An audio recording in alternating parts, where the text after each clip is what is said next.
Got computers donated for the classroom, so they've got probably 20, 25 desks in there, all with computers.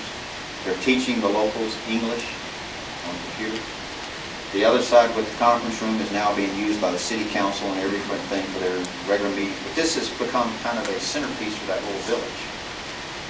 And there was some civil affairs guys there that were all coordinating this along with the engineers and everybody else. So it was a group effort working together. The unique thing is, this is a little Serb community in an Albanian area. It's one of these, next city down is all Albanian, this is all Serbian. The contractor, and it turned into being probably a, $150,000, $200,000 project by the time they got it all worked. The contractor that got the job was Albanian. He hired all Serbians to do the labor and work. And so you had in this local community, which had an 80% unemployment rate, the local Serbs all working, getting paid by an Albanian, building a sports complex for the youth of their community. Really good stuff. And it was a coordinated effort between, again, the Task Force Falcon guys, our civil affairs guys, and some others all pulling it together, making it work. But when you see stuff like that happening, you see it continually when I'm traveling. You don't have to sell me on the value of what civil affairs brings to the fore. Tremendous capability. We just need to figure out what's the right structure and get the componency right so that we're utilizing it to the maximum effect possible. And then we need to figure out the benefits and all that process so that you can be in the civil affairs in the Army Reserve and still have a life. And get rewarded for what you're doing for the service. So, question, you got a question, Tom? General, I couldn't have paid your staff to get a better product placement or suggestion for something that you mentioned over here.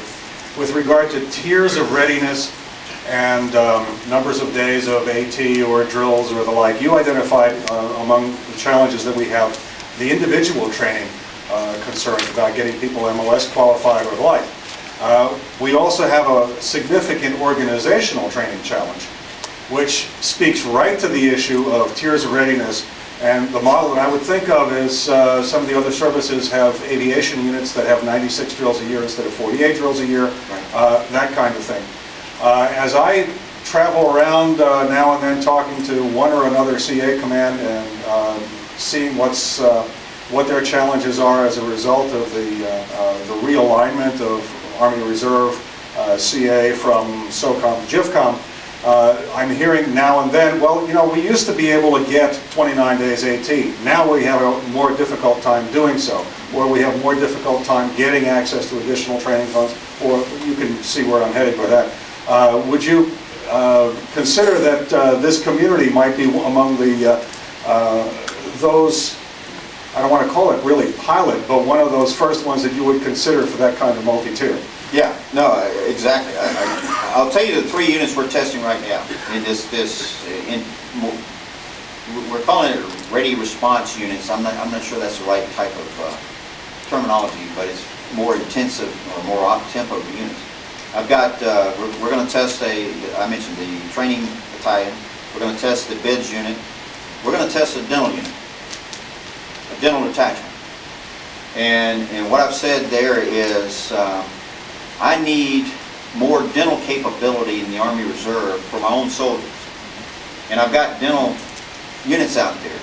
So if you join this dental unit, you're not going to do 2 weeks of training every year. You're probably going to do 2 weeks of training every quarter. So you're going to do, up to 8 weeks every year, 2 weeks a quarter. And we're going to rent the equipment, we're going to get all that stuff for you, and you're going to go out and service an Army Reserve unit either that's getting ready for deployment or coming back from deployment to get their dental health card. So going into that unit, you get 8 weeks plus your weekends every year, because that's part of your mission. We've already got 100% volunteers for that unit. We've already identified in the ARFORGEN model, in the years 1 and 2 of this 5-year model, if you ever get to a 5-year model, 1 and 2, it's probably going to be 14 days of annual training a year and 2 weeks or 2 days every month. When you get to year 3, we've said we're probably going to have to go at least to 21 days of annual training a year, maybe 29 in year 3. But in year 4, the year that you're getting ready before your deployment, we've said we need 70 days of training for that unit every year. 70 days in terms of, right now you get 39. You get 24 days, two days every month, plus 15 days in the summer. That's 39 days. We've said a unit needs at least 31 more days of training during that year 4 prior to being ready for deployment.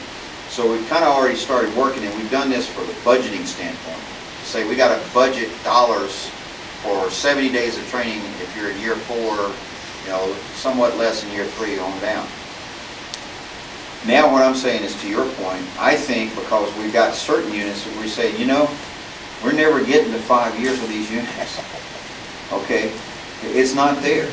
So probably what we need to say is, okay, instead of trying to get to a reset ready or whatever, we take some of these units and just identify them as high op-tempo units, and you build into their training cycle, yeah, X number of days every year that you can continue to train and keep your units ready and get them going. So I think you're right. And I think that's kind of one of the next steps we got to take, is to say, okay, what types of units do we say, because we built this one model saying these are units that the dental and the training division and those and the bids units, they're not in the ARPAGEN cycle. What we need to say now is, let's take some units that are in the ARPAGEN, the global force pool, and let's look at and say, these guys are never going to get to 1 in 5. So what do we need to do with them? Different type of training, different type of incentives, different type of benefits, and just recognize the question we need to ask within the civil affairs community, and this is just for you, because I'd ask it across the other organizations that were out there. Would it be better to say everybody's on that model? So we take our whole civil affairs community and say they're just going to all be on a high tempo model? Or we would say maybe we break it up. We say certain civil affairs units, you're on a 3-year rotation, other guys you're on a 5-year rotation. Because from a civilian work capacity, you might say, hey, I'd love to be every 3 years, but somebody else say, I can't do that. See, that's kind of what we're looking at with these training companies, and saying, out of a brigade, only 1 battalion would be that high op-tempo one, and the rest of them would be standard, because not everybody can do that. But I think you're right. I think we got to look at that. Well, I see us on the street right now. I like the thing with the medical benefits. Yeah. But we're also talking civilian employers. Yeah. And where I lost most of my senior NCOs and officers is under, they're going to lose their retirement on the civilian side. Right. They've got a vested retirement. And if we're going to look at medical benefits, maybe we should look at upping their retirement benefits, because they're losing them on the civilian side. Yeah, that's a good point. I'll tell you where I'm. One of the things in the Chiefs Initiative group that we're talking, General Hondo Campbell, the Force Comp Commander, is the head of that group for General Casey, transforming the reserves to an operational force. And then Clyde Vaughn and I are his kind of 2 deputies that are working this thing, since we're the proponents. One of the things that we keep talking about, and I'm pushing, is what we're calling continuum of service. Continuum of service, I think, is going to be a way ahead in the future, and it gets to kind of what you're talking about. And that is, we've got to make it very easy and expected that during your military career you flow back and forth between active and reserve. So that you can say, you know, with a Generation X that we got now, you know, I retired officially from Procter & Gamble in July. I've been gone from them forever, but I finally just said, take me off the rolls, because I'm never coming back. But I had 28 years of service with them, although I didn't work 28 years with them. But I'm an anomaly now. The kids that we're hiring in P&G and other companies now, we expect to keep them 3 to 5 years. And then they're going to switch. They're going somewhere else. And that's just the way they're doing business now. That's the expectation. And a lot of companies now in America are recognizing they cannot operate with a pension plan. So the Deltas, the GMs, the Fords of this world are saying, hey, this industrial